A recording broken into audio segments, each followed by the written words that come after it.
they have an opportunity right here. What are you looking at here, Andrea? Yeah, I think I'm looking at. I'm just looking at the bigs. Like Khaman Maluach. I think it's time for him. Yep. Asa Newell out of Georgia, extremely athletic, defends at a high level. I think going with someone in the center could be important. Show the bigs some Keep throwing it love, to you with 10 seconds left. Adam Silver's at the podium. With the 10th pick in the 2025 NBA Draft, the Houston Rockets select Khaman Maluach from Rumbek, South Sudan, the NBA Academy Africa in Senegal, and Duke University.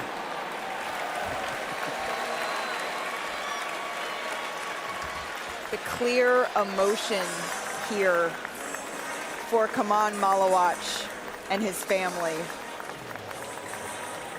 You'll remember Khaman not only for his excellent rim protection at Duke, but also playing for the South Sudan team that lost to the United States by just a single point and caught the world's attention. Khaman is one of the remarkable stories of this draft. He grew up in Uganda after his family fled conflict-ridden South Sudan, and he picked up a basketball at 14 years old after a motorcycle cab driver stopped him walking down the street and said, "You're so tall, you should start playing basketball." You can see how much this dream realized means to him in this moment. He was discovered by the NBA Academy Africa in 2021, and talk to anyone around Maluach, Bobby, he's an even more remarkable person than he is a player, and that is saying something.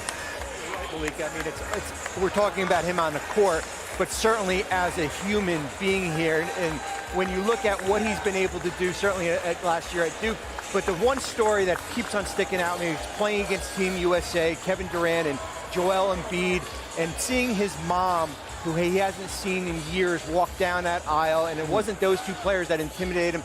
It was that seeing his mom in the stands here, and truly one of the great stories of this year's draft.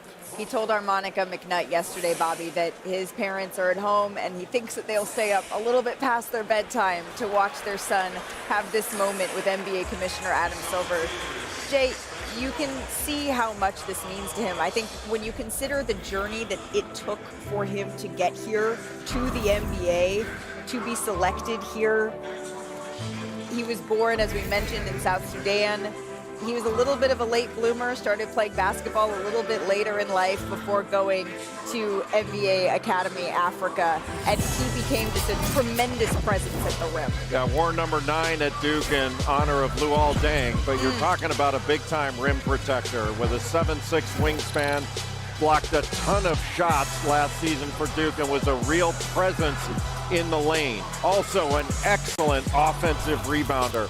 His offensive rebound percentage was close to 17%. That was top 15 in Division I. And he shot 71% from the field. That was 4th in Division I. And he shot that percentage in large measure because he's a great offensive rebounder. He's excellent as a pick and roll roller. You can just lob it up as high as you want. He had 81 dunks on the season. That was 2nd in Division I. 38 of those dunks were off of lobs. He's not a switch big. He played mostly in drop coverage, but he's a better perimeter shooter than his statistics indicated. It's something he has worked on. He looked very good on that at the combine and shooting drills. I think he's going to be able to stretch that out and perhaps, maybe you don't trust it yet, but maybe reliable in time.